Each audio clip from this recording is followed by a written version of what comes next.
Bonsoir, bonjour, mesdames, madames et messieurs, que vous soyez sur les Champs-Élysées à nous écouter, sur la plage de l'île de la Réunion ou dans le sous-sol chez vos parents, justement à Belleuil, sur la rive sud de Montréal. Bienvenue à ce quatrième match du Sel Suprême 2020. Donc, nous retrouvons à l'écran les opposants, les adversaires de Celera pour la ronde 2 et 3, c'est-à-dire Sel Brut avec ses 5 Kirax et Sel Vinaigre avec Echo et Shirano. On lui souhaite beaucoup de succès dans ses manœuvres. Espérons qu'il ne sortira pas de la table comme lors de la troisième partie. Peut-être lui donner un petit peu plus de chance de l'emporter avec deux vaisseaux plutôt qu'un seul. On voit ici, les adversaires ont déjà placé leur roche avant de commencer l'enregistrement et le chronomètre de la partie. On voit, on a déjà une ronde de mouvement de la part de Celle Brute qui s'avance de manière résolue, sans hésiter, directement vers le milieu du champ d'astéroïdes. Et on voit Echo qui, plutôt que d'essayer de contourner la formation adverse, va tourner. Essaiera-t-il d'aller au-devant de l'adversaire et tout simplement de les prendre de face? Un vaisseau avec seulement 5 points de vie et 2 dés de défense. Est-ce que c'est sage? On verra si Sel Vinaigre recouvre ses sens et change de stratégie. L'amiral Shirano qui se retourne vers Echo. Il lui dit: Hé, viens-t'en pas vers moi, là. Va ailleurs, c'est moi qui vais passer par là. Et c'est normal, c'est un amiral, donc il se connaît beaucoup plus en tactique que tout simplement un pilote d'un seul vaisseau, que ce soit un fantôme ou un vulgaire chasseur Mige. C'est important d'ailleurs de noter que même si c'est un fantôme, c'est quand même à la base un Mige fantôme. Donc évidemment, Mige pour moteur à ion jumelé. On dit bonjour à Philippe Tremblay. Donc voilà, nous sommes à la deuxième ronde de cet affrontement. On pense à nos manœuvres. C'est à savoir cette fois-ci, cette partie, est-ce que Celle Brute va être plus judicieux dans ses choix de manœuvre et tenter un peu plus d'éviter les obstacles plutôt que de passer directement à travers pour garder sa formation? C'est à savoir.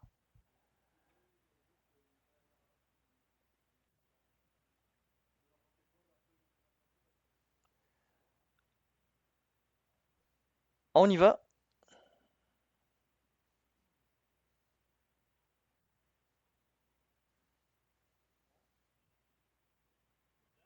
On confirme qu'on est prêt. Phase de système, on va désocculter. Oh, dans le bon sens cette fois-ci! Est-ce qu'on va avoir un écho qui va se rendre au tour 4? C'est à voir.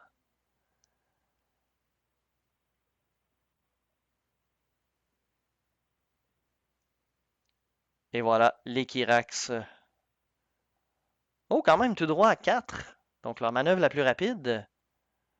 Est-ce que ça va être suffisant pour fermer l'écart entre eux et Shirano? C'est sûr que ça va dépendre de sa manœuvre à lui. Voilà, on a l'acquisition de cible, donc on le confirme.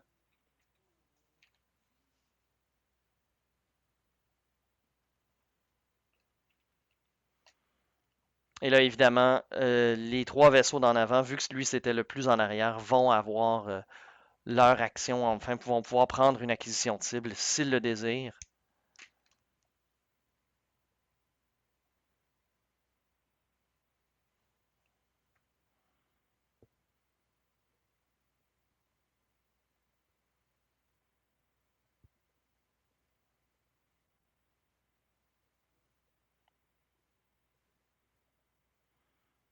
Donc, on vient de voir qu'il a oublié le résultat de passer à travers un nuage gazeux. Il n'a pas lancé de dés.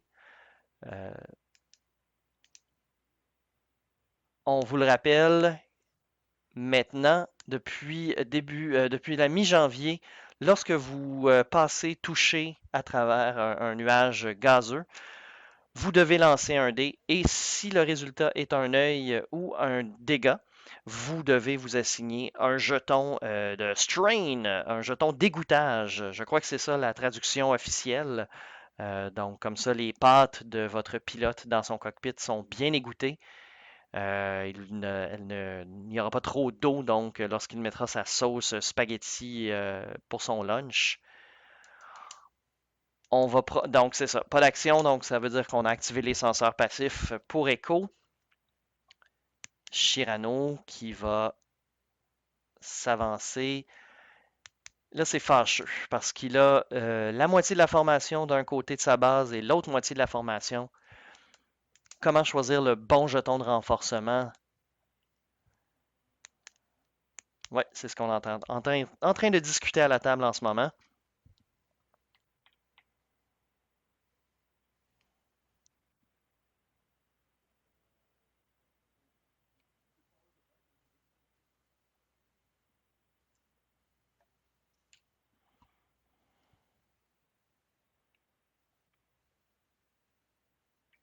Donc, on décide de renforcer par en avant.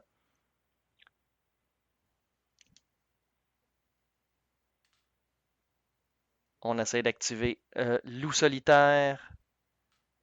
Sans succès. Donc, et voilà. Aucun problème. Deux résultats d'évasion naturelle. C'est donc un jeton de renforcement qui a peut-être coûté cher à Sel Vinaigre. Les senseurs passifs s'activent. On l'échange contre une acquisition de cible. On est à portée 2.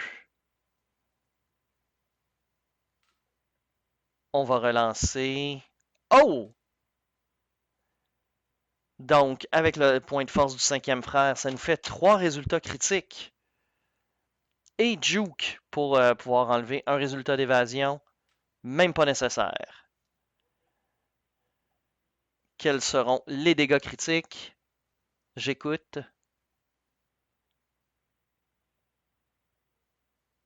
Oh oh! C'est une fuite de carburant et un dégât de structure, dommage structurel. Donc, on va lancer pour le premier Kirax en face un dé de défense de moins. Ouh!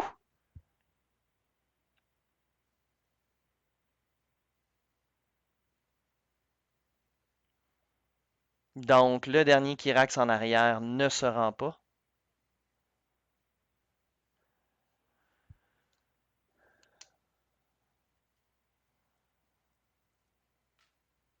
Aucune modification, un seul dégât, ça va passer.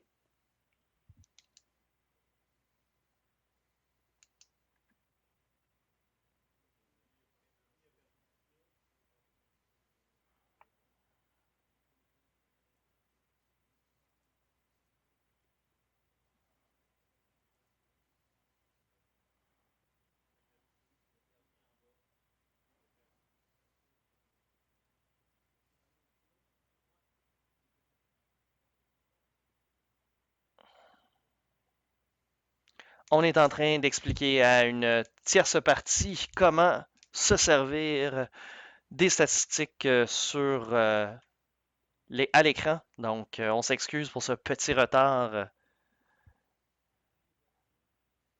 On répète les dégâts. 66 minutes à jouer. Ça pourrait aller vite si Salvinaigre continue de faire du dégât de manière aussi flagrante.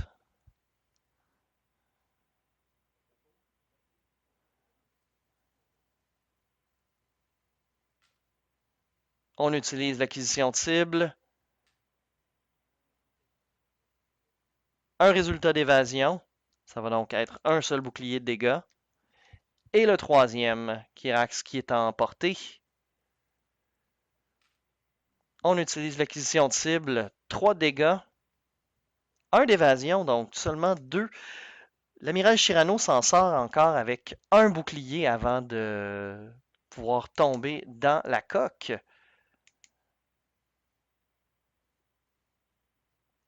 On devrait enlever le jeton de force, le jeton d'acquisition de cible. On se réocculte et voilà, nous sommes officiellement à la phase de mouvement.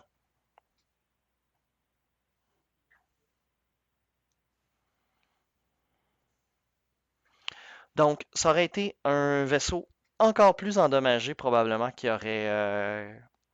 serait à cette phase de planification, le Kirax, le premier en avant, là, celui qui est endommagé, parce qu'il aurait lancé un dé de moins à la défense lors de la première attaque du sous-amiral Shirano. Bon, on va voir comment ça va se développer au cours des prochains tours. Il y a fort à parier que le Kirax qui est à l'arrière de la formation va sûrement retoucher au nuage encore une fois. On semble avoir nos 5 roulettes de manœuvre de décider.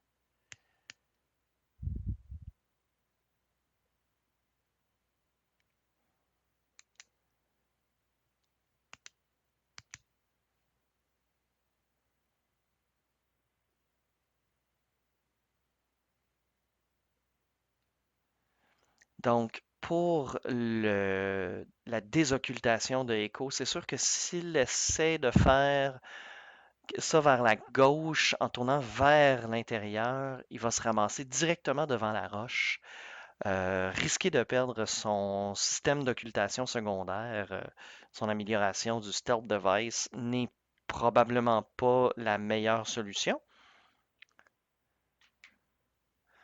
Donc, on va voir.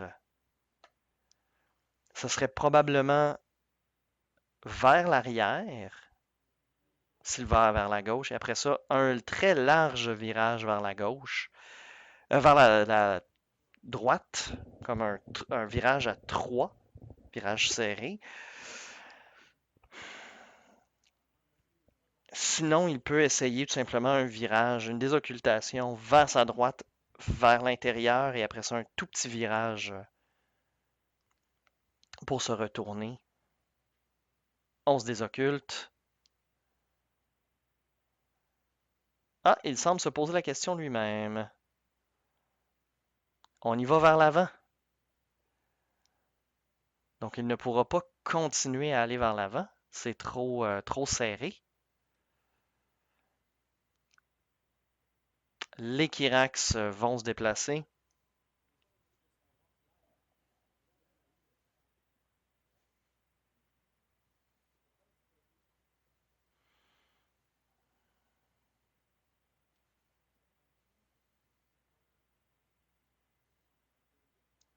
On prend un jeton de concentration. Est-ce que c'est une manœuvre pour changer de cible et essayer de prendre Echo en pincette?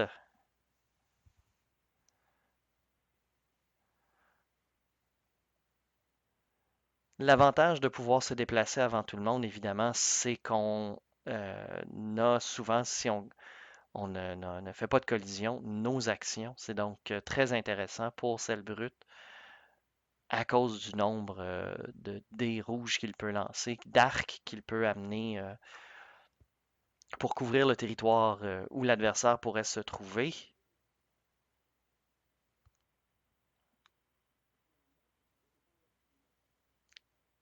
Et voilà, on touche au nuage, toujours sans rouler pour le jeton d'égouttage.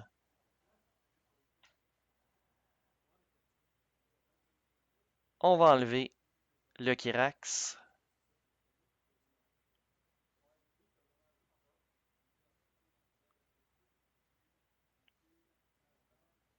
Ça va être une collision. De toute façon, il n'y avait pas d'action.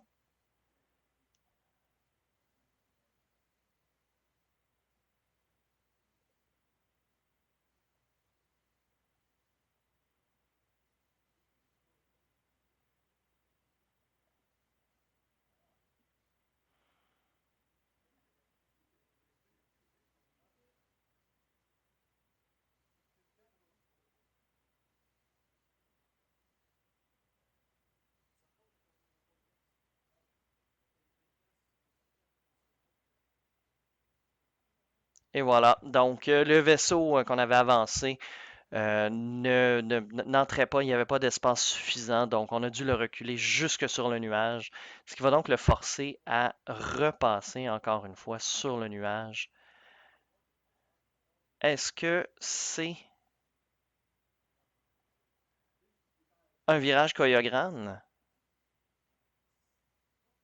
Oui! Donc, on risque le stress.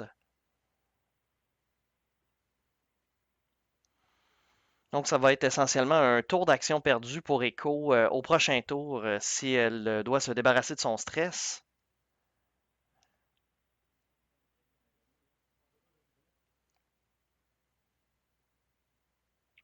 Est-ce qu'on est en train de discuter prendre une action?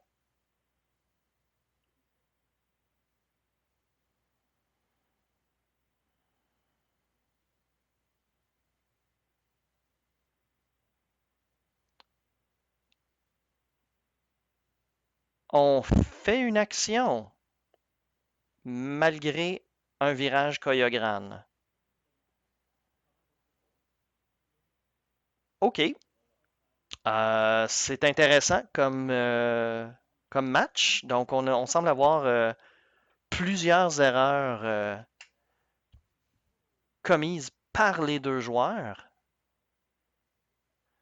Est-ce qu'on fait collision? On a quand même le titre, on va pouvoir prendre une action.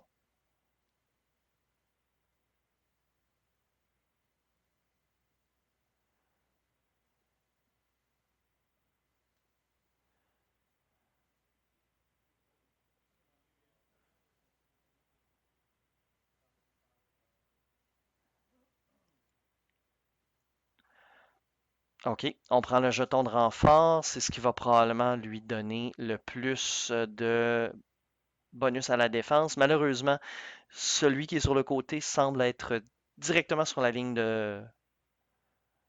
de centre, donc le jeton de renfort ne s'appliquera pas.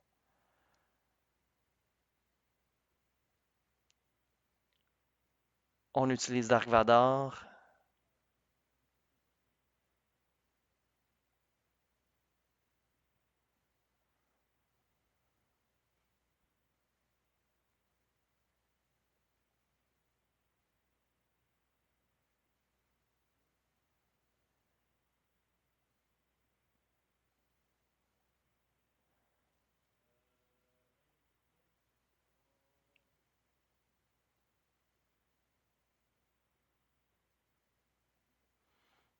On semble avoir de la misère à choisir se rappeler nos améliorations. On discute de d'utiliser Dark Vador pour enlever des jetons. Ah voilà, on vient de se faire rappeler que ça doit absolument être dans l'arc de tir et non tout simplement à portée 2. On n'utilisera donc pas Vador.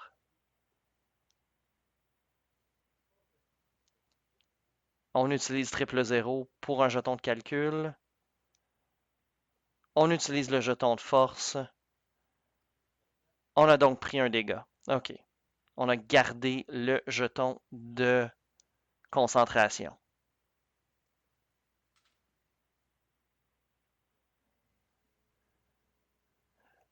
Donc, l'habilité de Shirano, on passe donc à 3 touchés et un critique. On utilise le jeton, c'est donc une touche et un critique sur le second Kyrax. Coq éventré.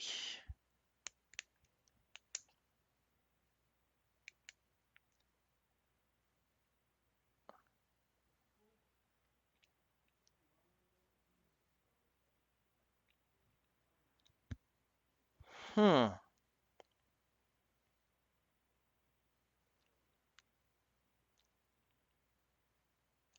On va essayer de faire plus de dégâts sur celui qui est endommagé. On confirme qu'on ne le voit pas. On attaque donc à portée 1 celui qui est... Non, celui qui est endommagé.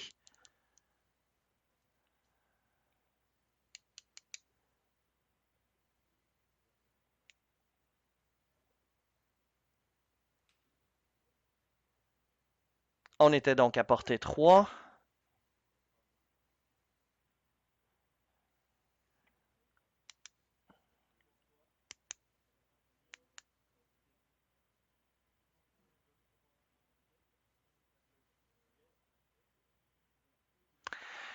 Très difficile de savoir qui on attaque. Donc, on semble indiquer. Ah, c'était à portée 1, mais on lançait seulement 3 dés d'attaque.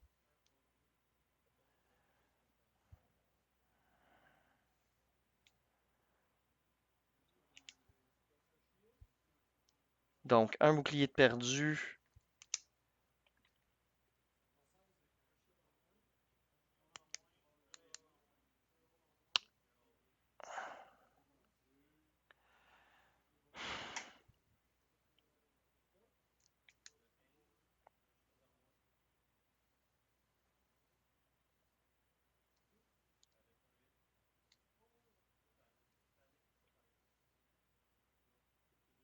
Ah, c'est donc un pilote en panique, le critique. Voilà les deux, la source des deux jetons de stress.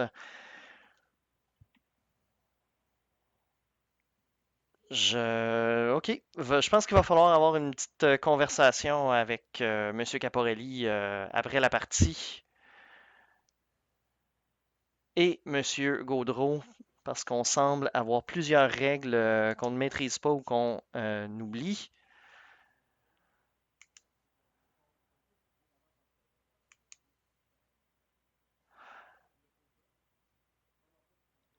On échange un des jetons de force de la septième sœur. Était-on à portée 1 cependant? C'est difficile à savoir. On a donc échangé ça contre un jeton de tracteur afin de s'épargner une attaque.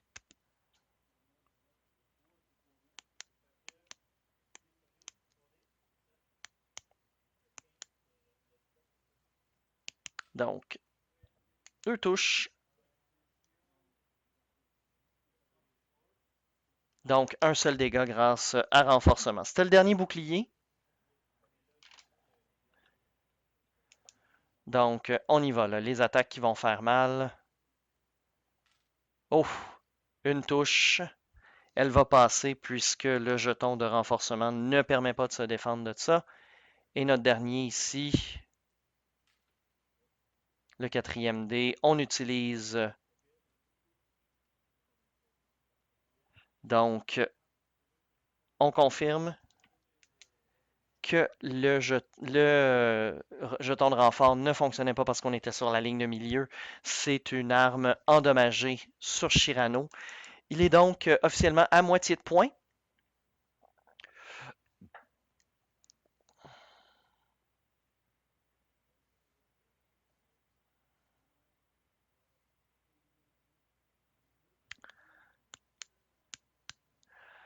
Donc, un écho qui normalement devrait être stressé à cause du virage Koyogran, qui ne l'est pas. Plusieurs Kirax qui ont été attaqués, qui auraient dû se défendre moins, puisqu'ils auraient eu un jeton de strain.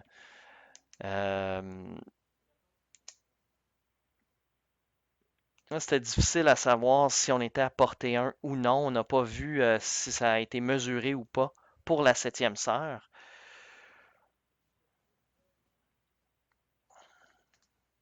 Donc, même si celle vinaigre s'en sort, est-ce que c'est vraiment à cause de l'efficacité de sa liste ou à cause d'une suite d'erreurs?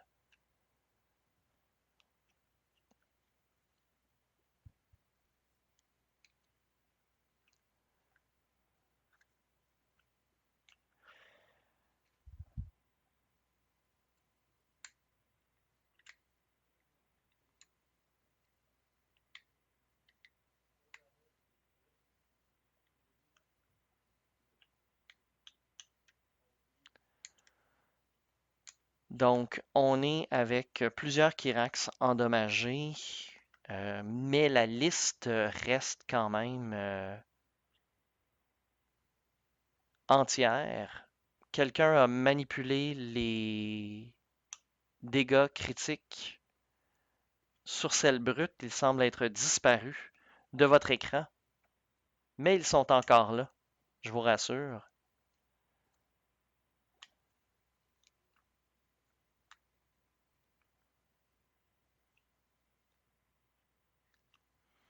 Donc, probablement que Shirano a tout avantage à tout simplement se déplacer, essayer de ne pas toucher à aucun obstacle. Et, ah, on s'était trompé de vaisseau. D'accord. Donc, j'imagine qu'on va remonter le score du Kirax qui avait perdu son bouclier et ses 2 points de coque.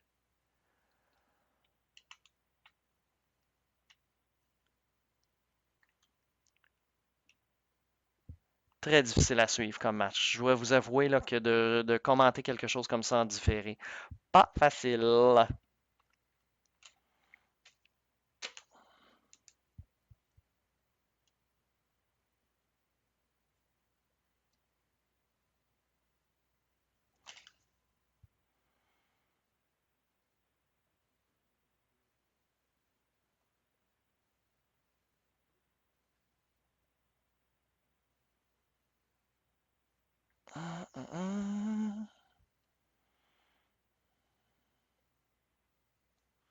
Donc, on vient de discuter qu'on pouvait enlever le dégât pilote en panique, on avait déjà assigné les 2 jetons de stress. C'est sûr que si on avait des habiletés comme un Marek Steel ou c'est Rexler Brath ou Colonel Vessery qui permettent d'aller chercher les critiques, ça peut être pratique de s'en rappeler. 11 des occultes, normalement, on ne devrait pas pouvoir prendre le jeton d'évasion.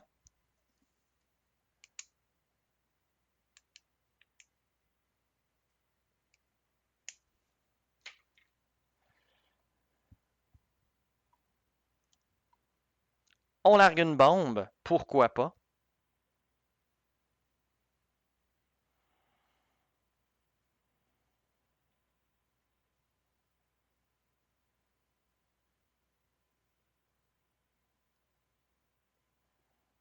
Et on y va, on déplace les Kirax.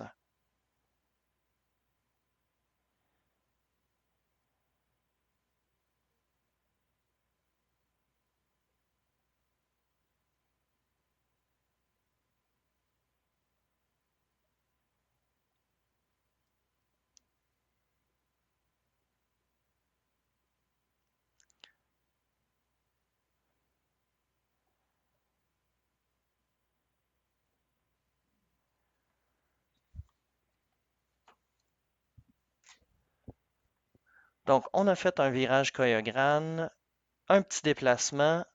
On va tenter le tonneau,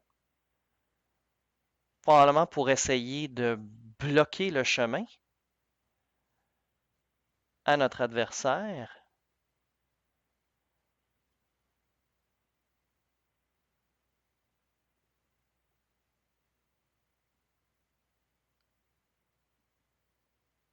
On va l'enlever du chemin pour faire le second virage Koyogran du Kirax.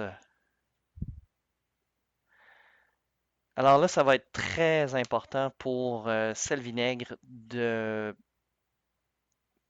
faire tout en son pouvoir pour enlever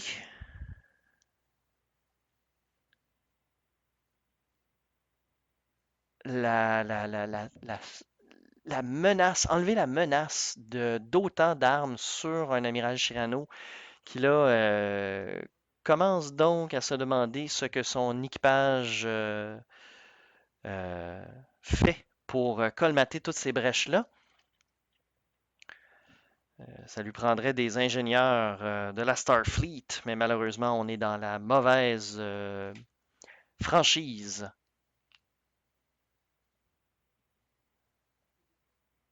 On va donner un jeton tracteur à l'adversaire en l'échange du jeton de stress du Koyogran. Donc, ce sera des attaques non modifiées pour Shirano, sauf s'il décide de prendre son jeton de renfort.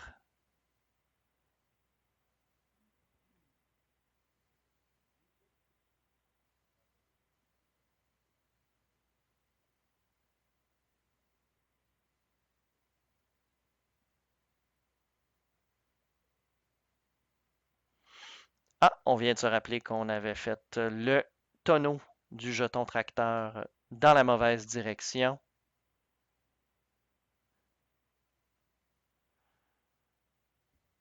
On ne le retourne pas.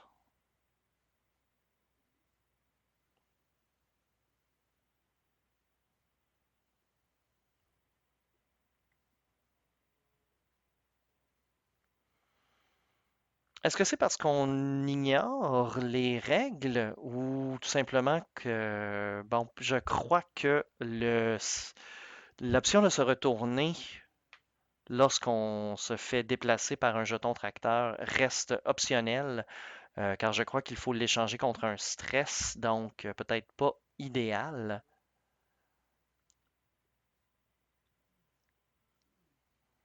Ça devrait donc être un Kirax qui se déplace, qui se défend à 0 dé celui-ci, mesdames et messieurs. C'est.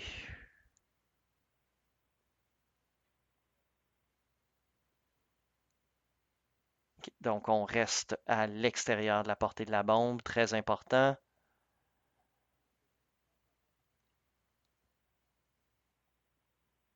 On active la charge de senseur passif.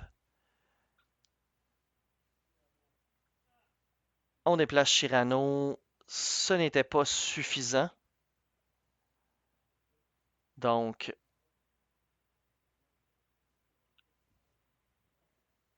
on garde le stress, j'imagine, pour pouvoir faire une action.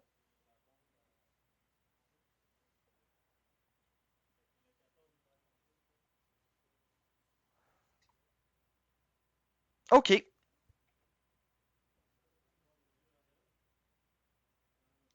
Bon, on vient de se rappeler qu'on avait droit à une manœuvre en l'échange une action en l'échange d'un stress après la manœuvre bleue.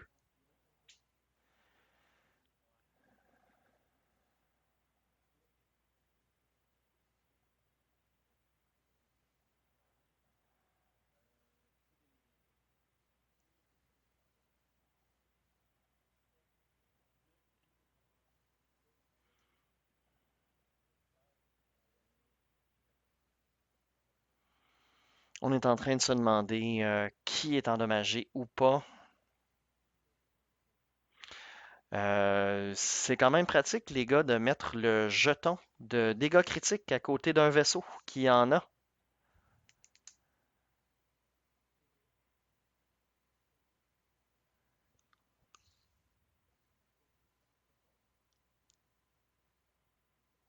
On fait une acquisition de cible. Donc, la bombe explose. Un dégât critique pour Shirano.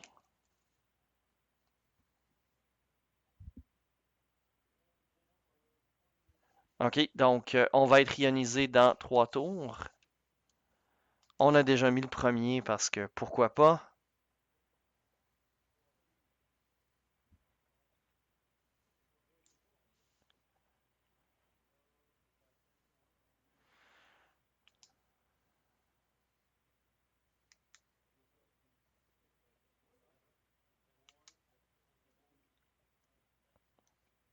On donne le droit de prendre un jeton de calcul.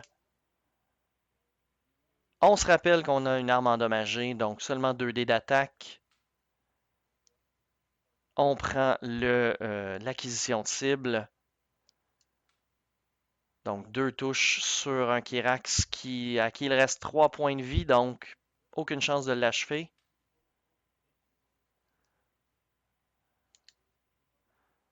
Deux de dégâts sur celui qui avait un seul dé de défense, donc il lui reste 1 point de vie.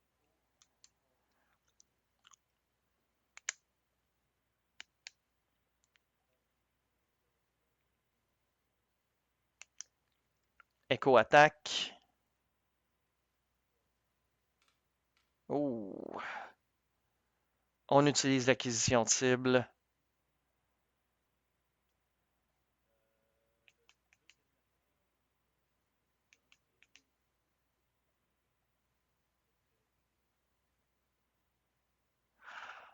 On vient de se rappeler que c'était un crit. Pilote aveuglé.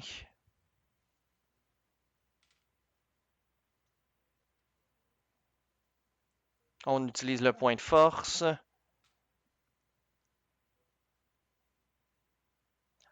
On oublie de faire juke. Donc on enlève le bouclier.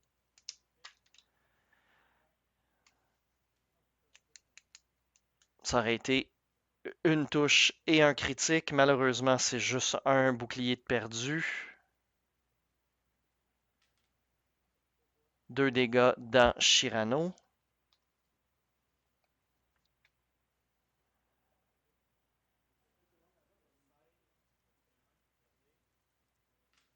Deux dégâts de plus.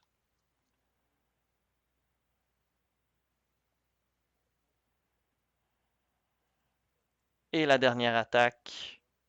2. Il reste un point de vue à Shirano. Va survivre pour une attaque de plus.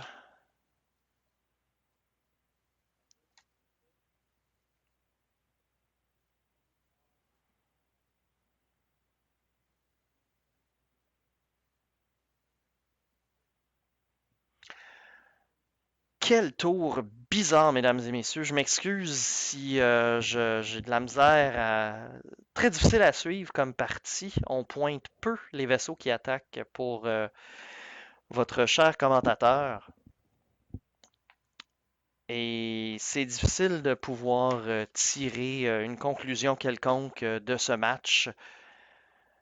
Donc, on va voir qu'est-ce qui se passe au cours des prochaines minutes avec les manœuvres.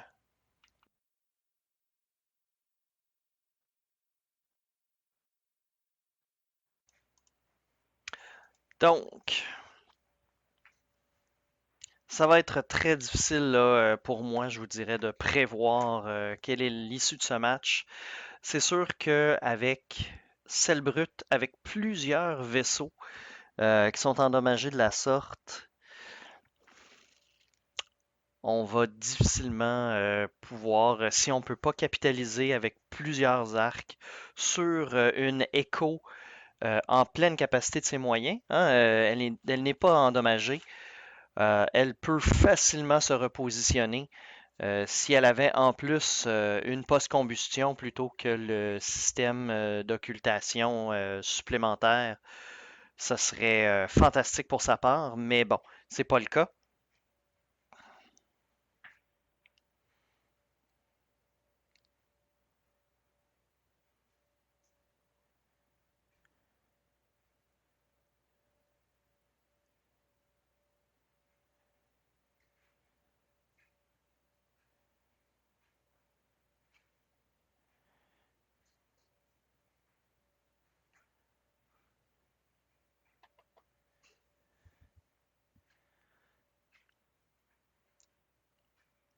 Voilà, on semble avoir les deux manœuvres pour Sel Vinaigre.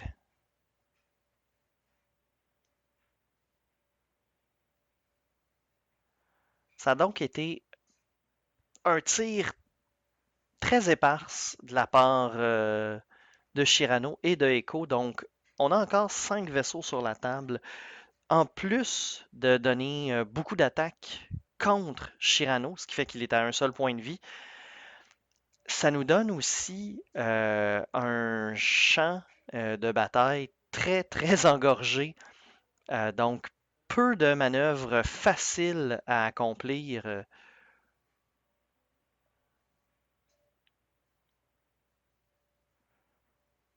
Oh, on désocculte en reculant.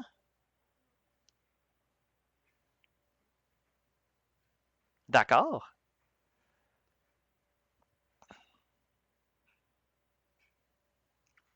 Est-ce une manœuvre défensive de la part de M. Caporelli?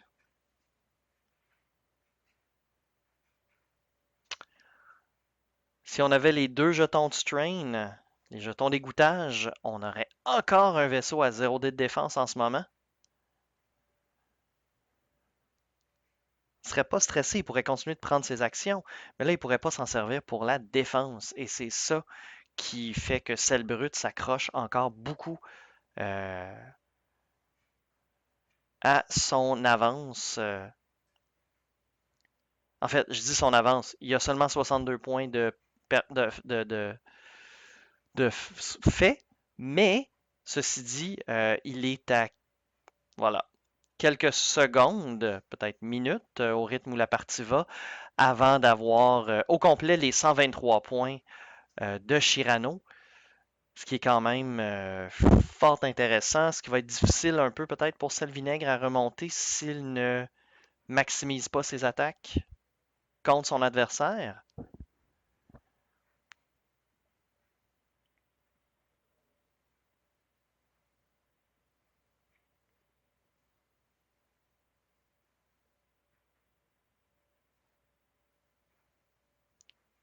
Qu'est-ce qu'on fait comme manœuvre? On enlève celui qui a déjà fait son tonneau de talon.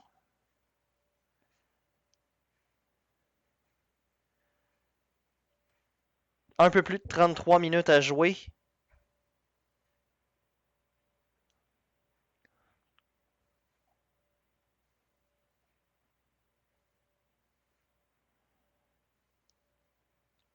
On se débarrasse de son jeton de stress. On va prendre un jeton de concentration.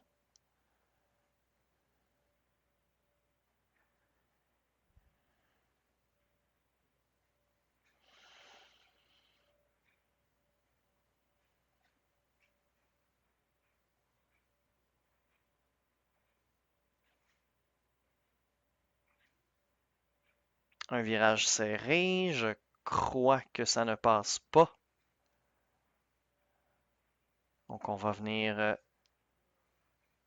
Ah, ça passe quand même du côté de la base de Shirano. C'est difficile à dire avec un si gros vaisseau qui bloque le chemin.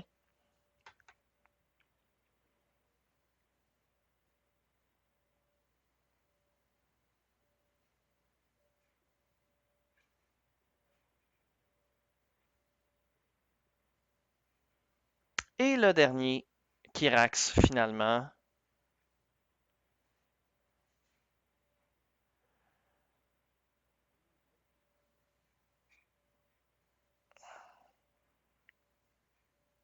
Et est-ce que ça passe?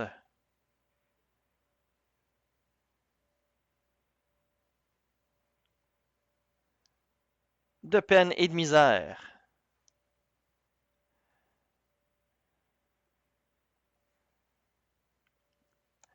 C'était, si je ne m'abuse, un vaisseau qui avait fait un virage en K. Je ne crois pas que le... Un virage choréographe, je ne crois pas que le 3 sur l'aile soit une manœuvre bleue pour le Kirax. C'est donc encore une fois un jeton de stress qu'on avait oublié de donner au tour précédent.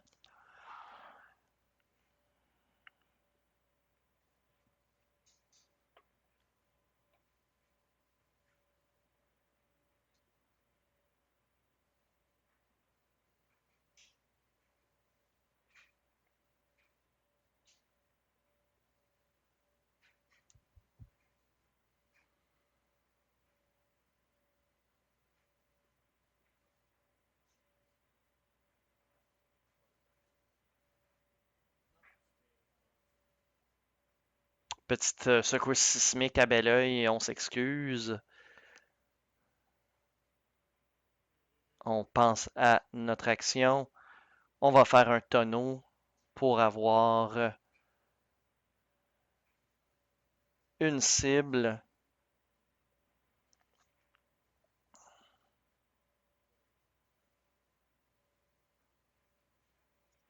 On va rester bien dans l'arc, mais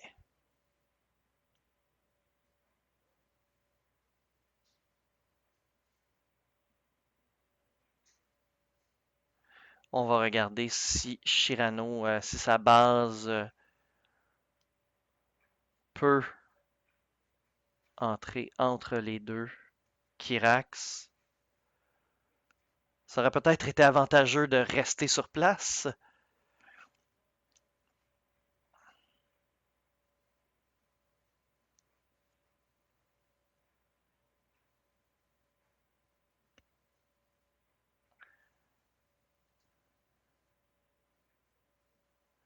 Ça ne lui permet pas de retirer son jeton de stress, donc là, il n'aura vraiment pas droit à une action.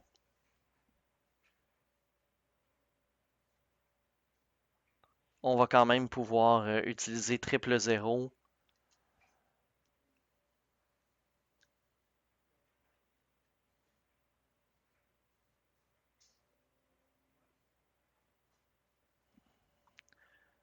On se questionne à savoir combien de points de vie il reste à Shirano.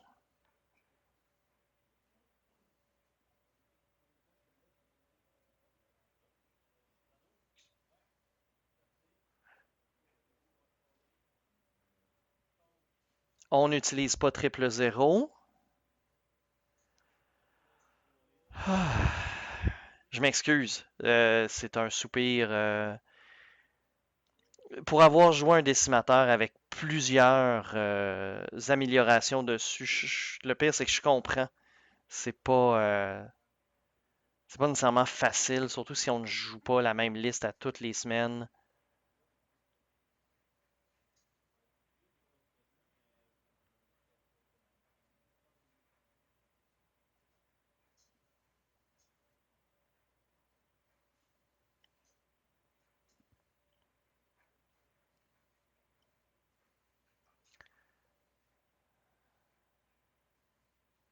On vient de se rappeler qu'on a des améliorations, qu'on a Dark Vador.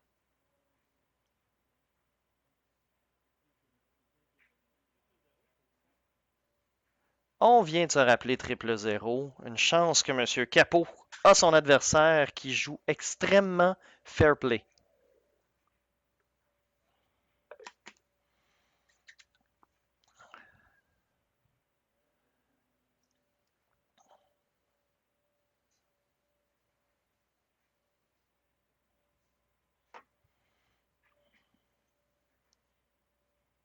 Il reste 27 minutes. Il va falloir que M. Caporelli choisisse quelque chose éventuellement.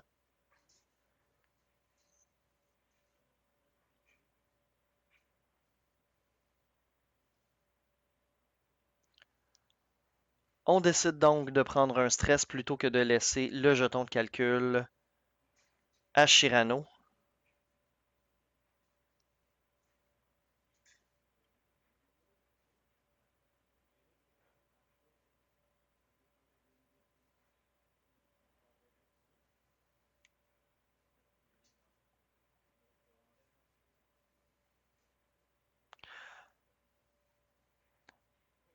On avait oublié la Deadman Switch sur le Kirax.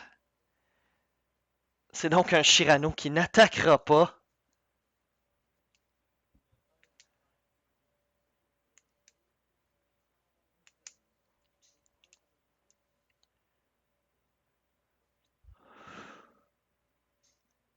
C'est donc fort inopportun.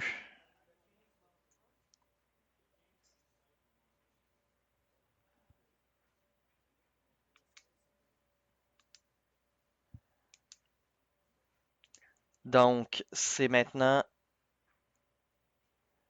un Kirax mort, 2 à 2 points de coque, un qui en a encore 5 et 3. Ça va être lourd pour Echo.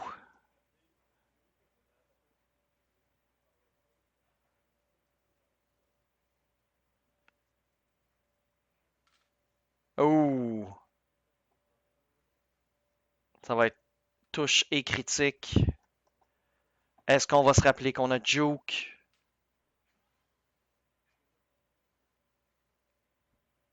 On ne s'en rappelle pas.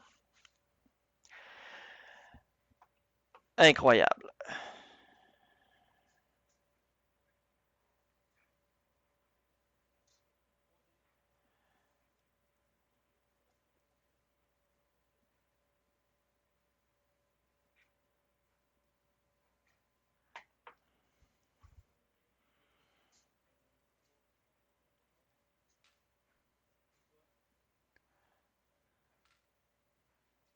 On est correct, on se défend adéquatement. On a toujours le système d'occultation secondaire sur Echo.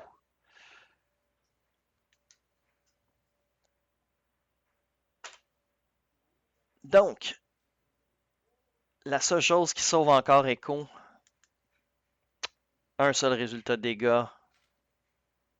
Voilà, on s'en sort.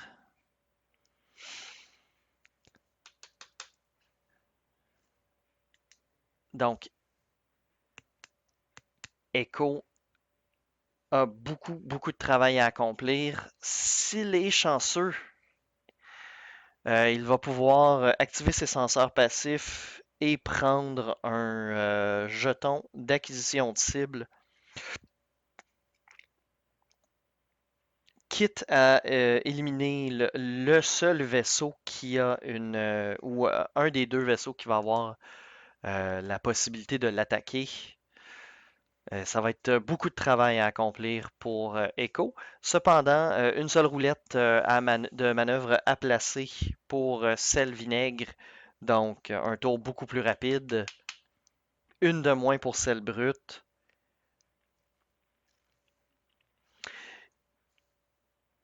Avec un minimum de chance, on se ramasse avec un vaisseau de moins par tour pour sel brut.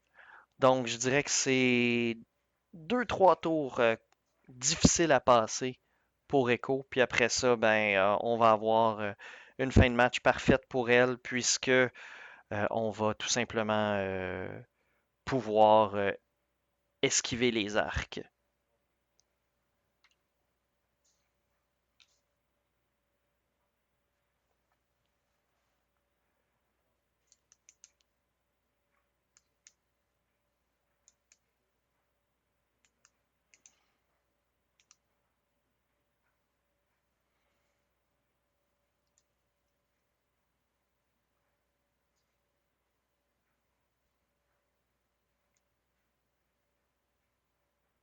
Mon Dieu, je vois le score qui a changé. Est-ce qu'on s'est rappelé Juke? Non, on n'a pas pu s'en rappeler, donc on a dû faire un ajustement en cours de partie parce que ça aurait été le dégât critique qui serait passé.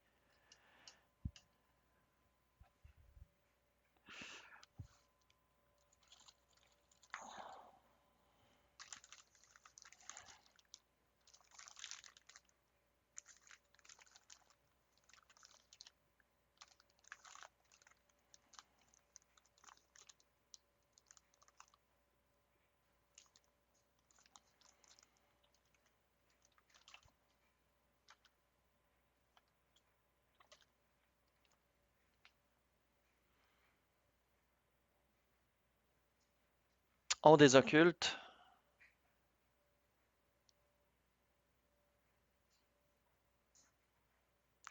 Est-ce qu'on espérait s'éviter d'avoir des Kirax qui se tournaient trop vers Echo en faisant cette manœuvre vers la droite? Peut-être. Ça lui laisse des manœuvres courtes pour se réajuster sa position. Et voilà, c'est ça. On s'attendait à avoir une attaque, un Echo qui se serait désocculté vers sa gauche.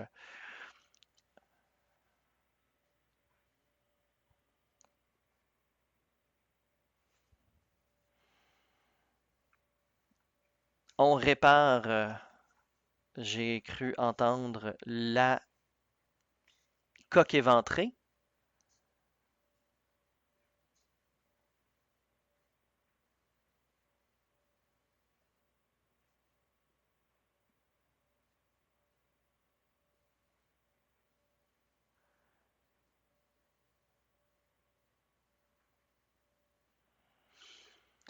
20 minutes à jouer, encore 4 adversaires pour Echo. Et c'est un tonneau de talon afin de... Donc, s'il a fait un petit virage très court, le 1 serré, il va fort probablement rester en dehors de l'arc de ce... Et voilà. Une autre attaque qu'il pourrait s'éviter un tonneau de talon. On s'attendait vraiment à ce que Echo désocculte vers sa gauche. Selbrut est allé, comme on dit en bon français, all-in dans cette stratégie.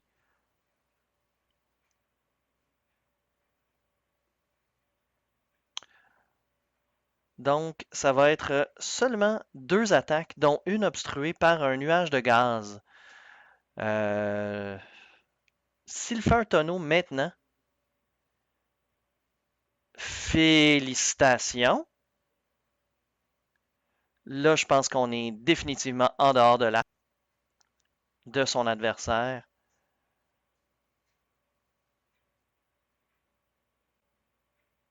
On essaye le tonneau. Voilà. On va pouvoir, à ce moment-là.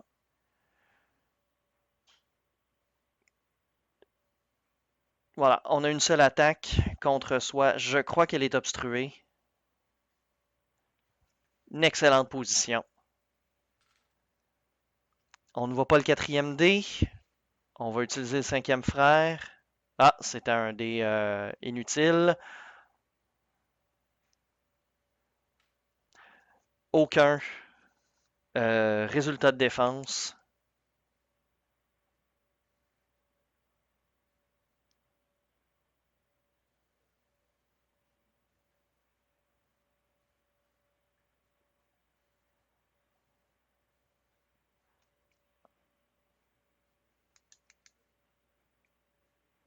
Donc, il reste un point de vie. C'est ça qui est très difficile, on dirait, à s'en rappeler. Pour Sel Vinaigre, on a des adversaires qui ont une Deadman Switch. Donc, aller à portée 1, c'est extrêmement difficile.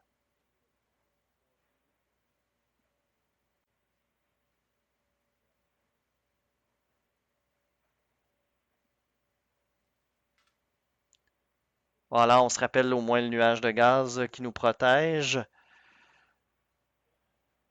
17 minutes, encore 4 adversaires sur le tapis.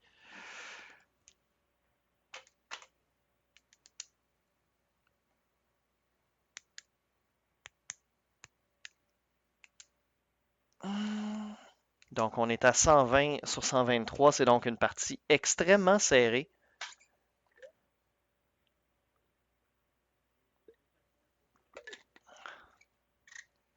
Donc là, il va falloir que Salvinègre contrôle sa portée contre ses adversaires.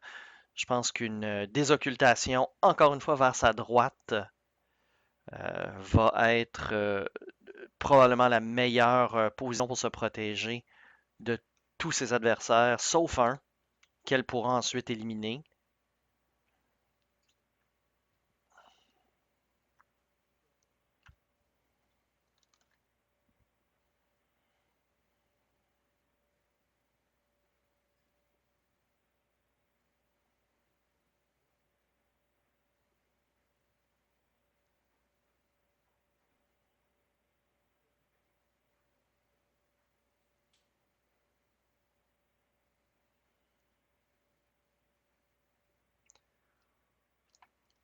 Bon, on a nos 4 manœuvres.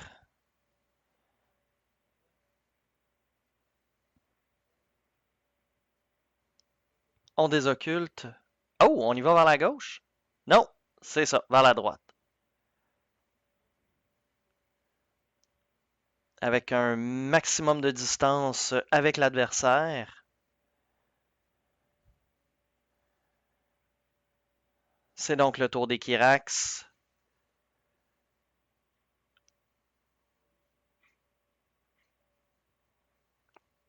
On va arrêter de donner des coups sur la table éventuellement.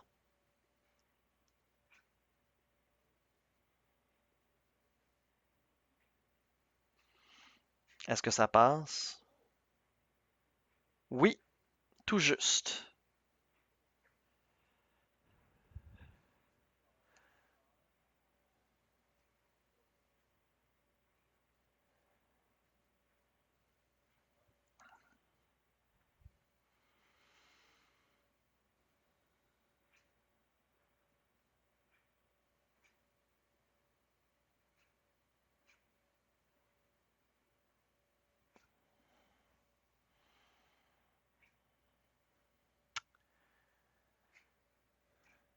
C'est donc un match très curieux qu'on vous offre. On s'en excuse.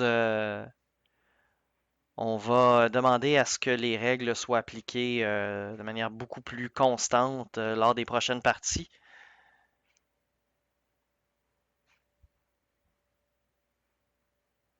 Il reste 14 minutes de jeu. Ah, on se dit réparation de... Non, pas tout à fait. On répare la fuite de carburant. Toujours pratique.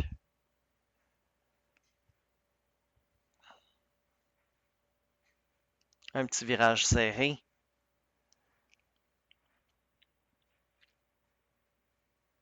On prend notre focus de défense.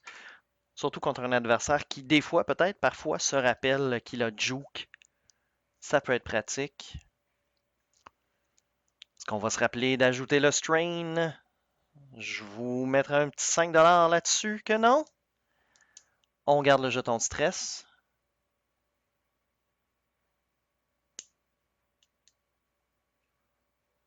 Un virage serré à 2. On bump un petit peu écho, pourquoi pas.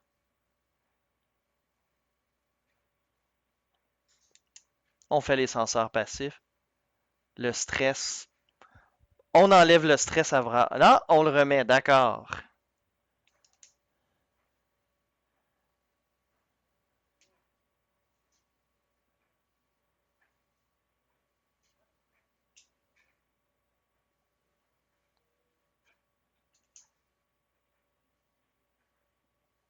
Donc, on a utilisé la charge de senseur passif. On l'échange contre une acquisition de cible. On va utiliser le... Qu'est-ce que c'est?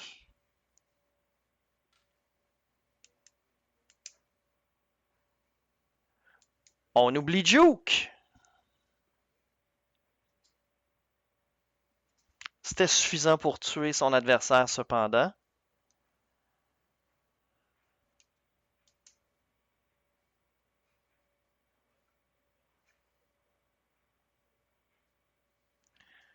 Donc, ça cause un dégât supplémentaire à son adversaire.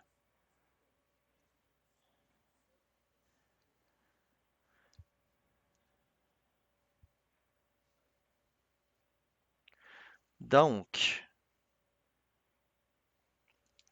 pour ne pas avoir éliminé d'adversaire au tour passé, Sel-Vinaigre se venge et élimine 2 de ses adversaires d'un seul coup. 160 à 123. C'est donc finalement le revirement de situation que Sel-Vinaigre attendait.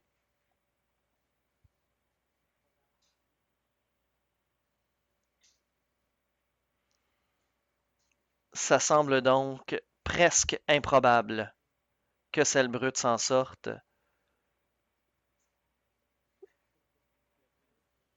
Surtout si là, ces deux vaisseaux ne regardent pas dans la même direction. Ça va donc être difficile de concentrer son tir. On va sûrement penser à enlever les dés, éventuellement.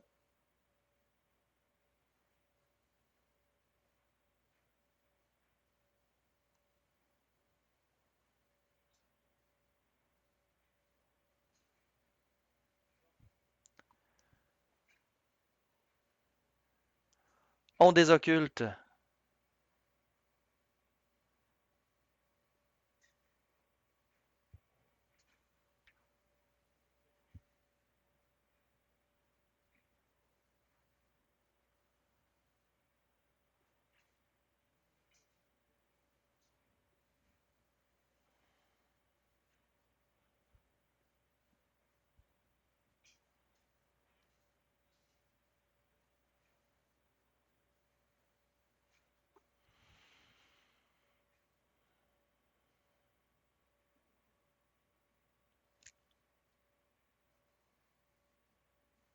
On fait une acquisition de cible.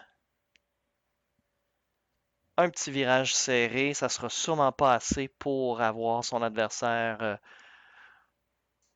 en vue.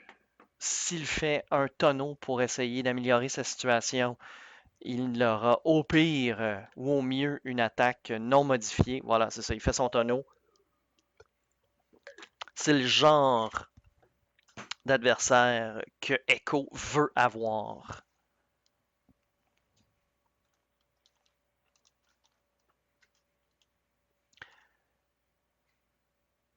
Ouh! Est-ce qu'on touche au nuage?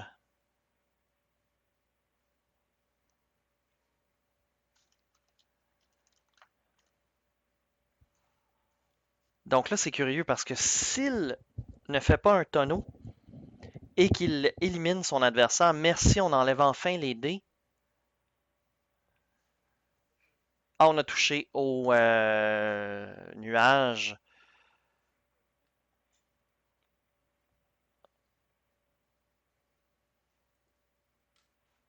Rien du tout.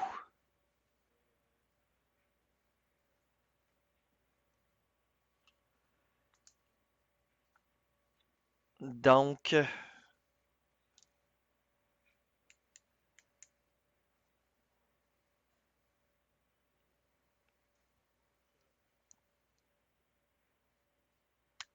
OK, on ne gardait pas bien les points alors. On se ramasse avec, semble-t-il, indiqué deux vaisseaux avec un point de vie chaque.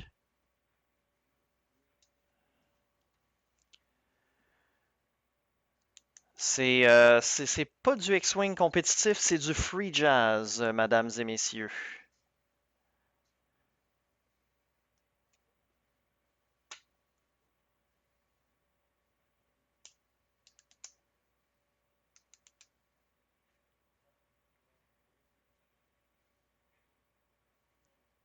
On veut voir les manœuvres de notre adversaire.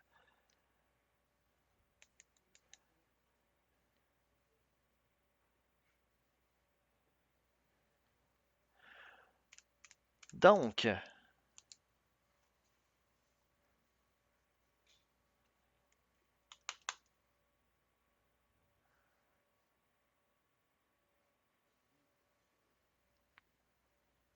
on désocculte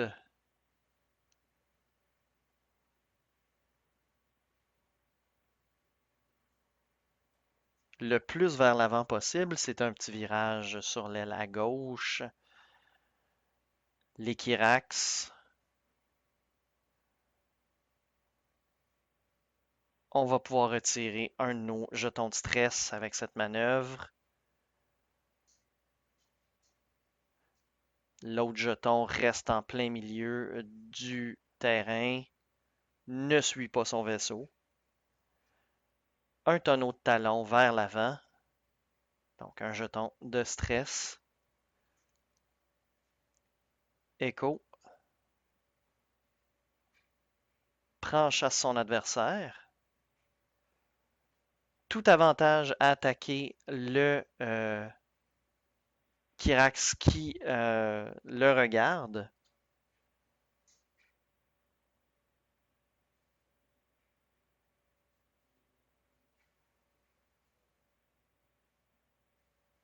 Voilà, on remet le stress au bon vaisseau.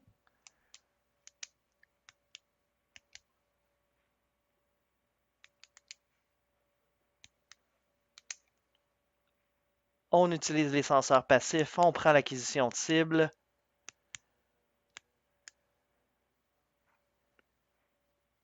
Monsieur Caporelli se demande, portée 2 sur les deux vaisseaux, il y en a juste un qui peut vous attaquer.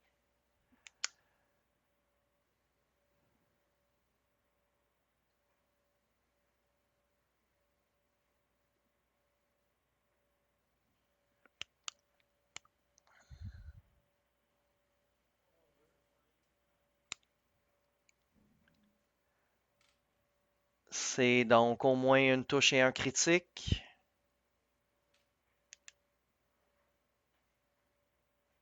On oublie Juke.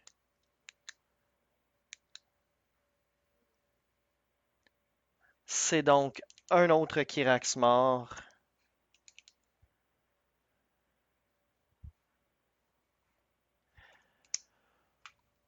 4 minutes à jouer à la partie.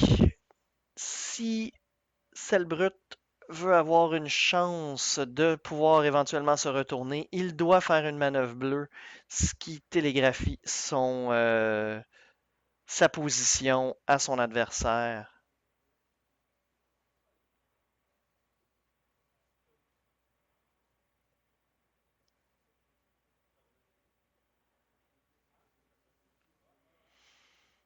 C'est donc un sel vinaigre qui a décidé de jouer au niveau de difficulté élevé, en oubliant tout le long de la partie pratiquement son juke, en laissant tous ses dés de défense à son adversaire plutôt que d'utiliser les jetons d'égouttage.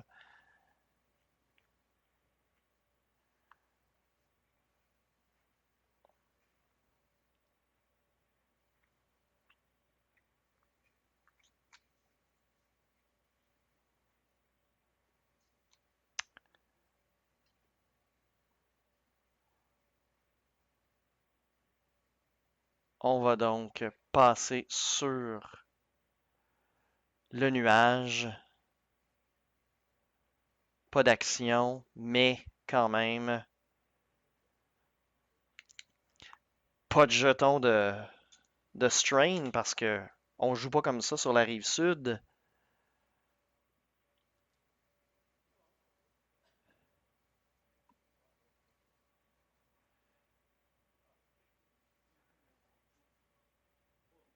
Et voilà, c'est à 2 minutes 30 de la fin que Vinaigre, Monsieur Jean-François Caporelli, vient de se rappeler qu'il a Juke dans sa liste. Il va utiliser le cinquième frère.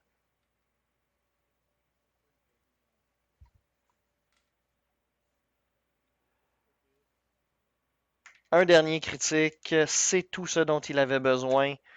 Et voilà, fin de la partie. Donc, servez-vous de cet exemple de partie pour vous rappeler que il n'est jamais trop tard pour lire le livre de règles et de se rappeler que lorsqu'on amène des obstacles, il y a des règles qui s'y raccordent. Donc, c'est Mathieu Ray Burns qui vous dit devenez supporter de notre balado-diffusion via Patreon. On se retrouve pour le 5e match qui opposera fort probablement Scélérat à quelqu'un d'autre. À la prochaine!